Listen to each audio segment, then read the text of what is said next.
Sara McMann moved to Sacramento about 4 weeks ago, aligned herself with Team Alpha Male. She really wanted to shout out Uriah Faber, Cody Garbrandt, and Cynthia Calvillo, who gave her extra training sessions to get her primed and ready tonight as she takes on Ketlen Vieira. Vieira is in yellow, Sara McMann in the blue with black. It seems like it's going to be a banner night if Sara can get the victory for Alpha Male. They're gaining a lot of momentum as a team and as a gym, Team Alpha Male in Sacramento. And there's a drive by Sara. She gets the underhook. And she's good in here. She's got the over-under.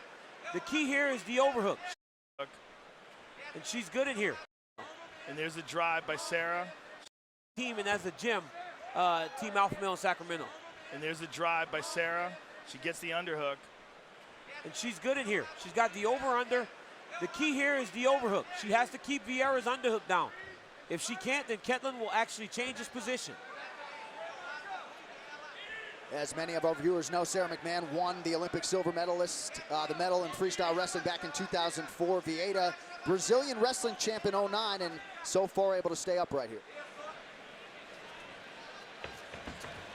The one thing that people that are trained by Andre Pederneiras do very good is defend takedowns. You see Jose Aldo, who has long been a guy that's hard to take down, and then Sara gets the takedown right when I start to say that. Well, let's see what kind of guard Ketlen has. You see her here. Big elbow by Sara. Big elbow. You see her here. Big elbow by Sara. Big elbow. Sara's got to mind her right arm. Ketlen is trying to set up her right arm, and she's going to try to isolate that shoulder. She's going to try to use that left leg. Ketlen's got some long legs. Right arm, and she's going to try to isolate that shoulder. She's going to try to use that left leg. Ketlen's got some set up her right arm, and she's going to try to isolate that shoulder. She's going to try to use that left leg. Ketlen is trying to set up her right arm, and she's going to try to isolate that shoulder. She's going to try to use that left leg. Ketlen's got some long legs. Ketlen's got to do a better job of controlling hands, man. She is not controlling hands well. She's letting Sara be way too free. She does have some good dexterity to her legs, DC. You see how she keeps moving those legs up high on the back. Ooh, good job by McMann. Her left arm was starting to creep back. She got it back inside to stay covering the hips. You're going to see a difference here in the fight with Sara and Ashley Evans-Smith. As Ketlen starts to lift her legs up, Sara makes sure the hips are covered. She never lets her get an angle. And she's hitting her with some hard shots from the top, too. She's going old school, too. Ketlen is the way she's trying to secure this arm bar, using that forearm to press down on the crook of the elbow there. But it's very telegraphed.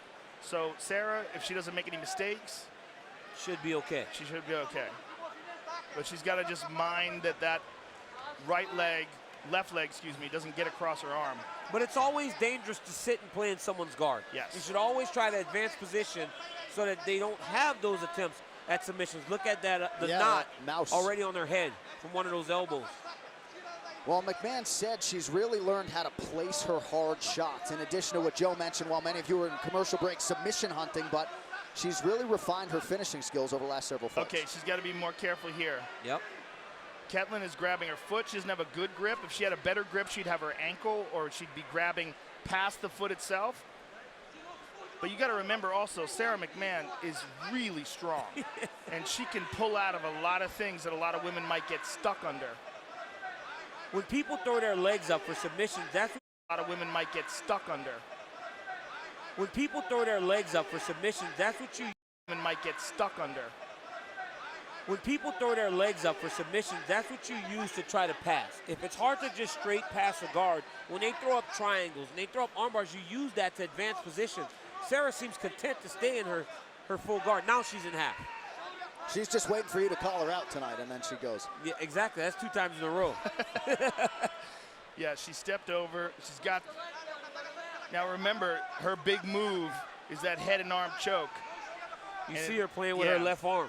She's got to be very careful not to allow Sara to post her head on the mat on the opposite side, because she would attack that choke. Now Sara's turning. She's going to try to release that right leg and step over to full mount, which she does. Beautiful job. Oh, you're Nostradamus tonight, aren't you? You know everything. You know everything, don't you, Joey? She's on top, hammer fisting away. Oh, Sara McMann teeing off here from the mount. And that's like having a very heavy person with strong technique on top of you. She's so good at utilizing her weight, but look at this. Ketlin got that left leg into play and then the right leg into play. This is very dangerous for McMahon. McMahon's got to get those legs out of there, otherwise she could get her leg attacked. And reversed. Oh, her heel hook. She's got to look out for that heel hook, and she's stuck here. This is not good. She's got to make a decision whether or not she steps up and gets out of it, or whether she tries to slowly work as she did it there. She's in a bad spot. In a bad spot. She needs to use her right foot to kick, post in the back in Caitlin's butt to push herself away. The leg is a little too long, but it's close. She cannot allow her knee over Ketlin's hips. Yes, and she can't allow Ketlin to scoot her butt down. Short time now in the round. If Ketlin scoots her butt down, now she's okay. Now she's fine.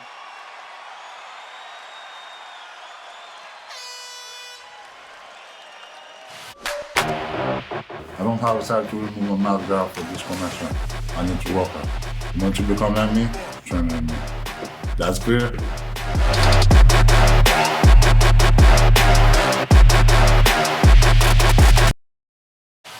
All right, ready to go here, round two, Sarah. All right, ready to go here, round two, Sarah.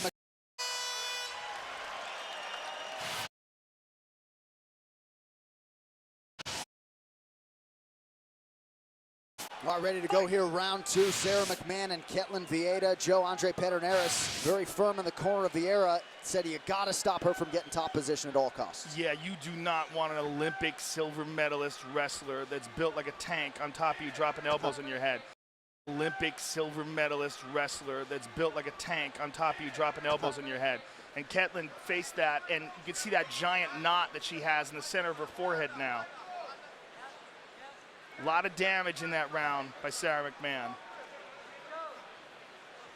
But maybe Vieira learned something at the end of the round, that if she attacks submissions, if she attacks the legs, Sarah she looked a little bit lost. She looked a little bit lost in that position. Yeah, it was a game of inches. If her hips were just a little bit lower, Sarah was going to be in big trouble.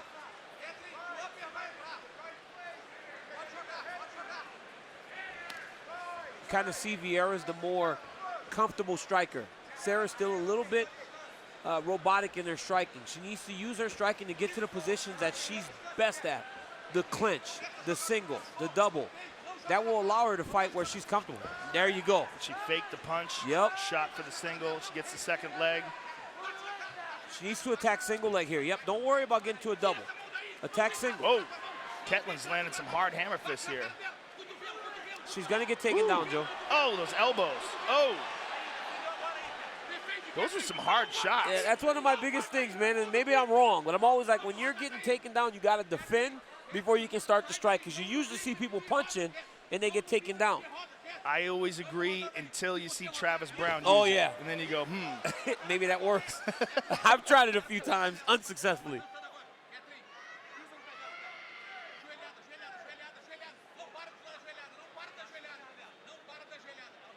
You got to remember, Travis Browne stopped Josh Barnett and Gabriel Gonzaga with that. I tried it at 5'10". Travis is 6'5". There's a bit of a difference there. Or 6'7". Travis is 6'7". Give him the full 6'7". Well, he gets so much torque when he drops, and he's just so ferocious with that shot. We always call that move the Travis Browne. Oh, nice knee to the body there by McMahon. This is where Sarah's in control here. Right on the hook high. Vieira very comfortable, though, in this clinch position defensively. Ketlin can really wrestle herself. She did a good job earlier of defending that single leg. Sarah tried to go double. She defended that. Had Sarah get the side of the octagon for a while, but now she's been reversed and she has to have some urgency, because whether or not you're getting hit with big shots, you are still, in the eyes of most judges, losing, because you're getting controlled against the side of the octagon. Jimmy Fowler, Phil Nurse in the corner of Sarah McMahon tonight. Her jiu-jitsu coach couldn't get a visa. Just over 2 minutes here to go in the round. Nice job. elbows, I mean, an immediate swell. swell. Nice takedown by Ketlin. Out of nowhere. That Perfect was a timing. nice takedown, yes. Step over now. The earnest is on McMahon to get back to her feet. Now, this is where it gets interesting, because traditionally, a lot of wrestlers are not very good off their back in these positions. They don't like to be here. This is not a place they train. when you see Sarah Moras throw up those triangles and armbar attempts from her back. She's so comfortable with it. You're not going to see that same sort of dexterity from Sarah McMahon. What she wants to do is kind of clinch and hold and try to figure out a way to get back up to her feet. That's what you see from most wrestlers. Either we try to get to the fence and get up immediately, or we try to tie them down just to help. The referee will come save you eventually. Like, ref, save me. You're making eye contact with the ref on the bottom because you want to get back to your feet. And you want him to help you. This is going to make this a dogfight now, because this is essentially the same position Sarah found herself in with Ketlin, and now she's on the bottom. So we got a round apiece here. And now look, Ketlin's trying to set up the head and arm choke. That's her choke.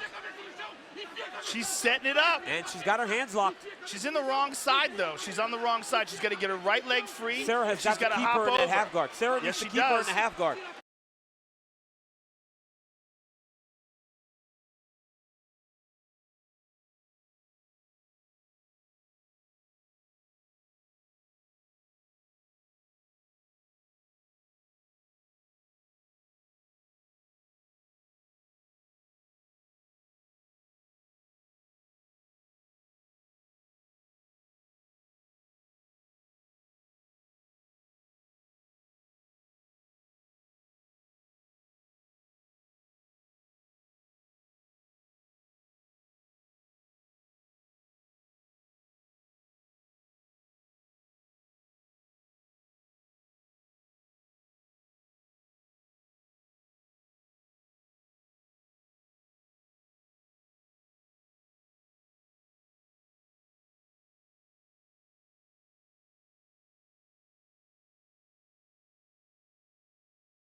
She's got a step over that. Well, Sarah did a smart thing by getting up against the cage so that Ketlin She's can't. in trouble. Oh, Joe, she got it! She got it!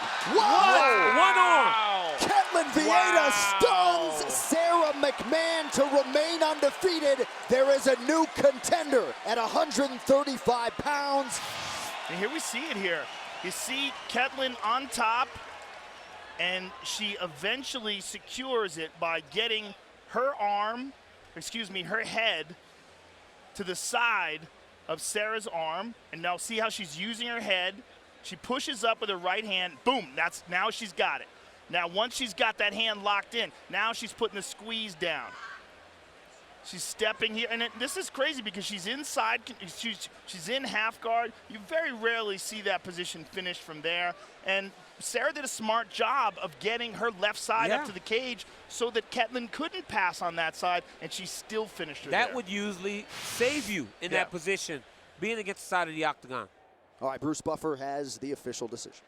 Ladies and gentlemen, referee Yves Lavigne has called a stop to this contest at 4 minutes, 16 seconds of round number 2. Declaring the winner by submission due to an arm triangle, Ketlin Phenomeno Vieira!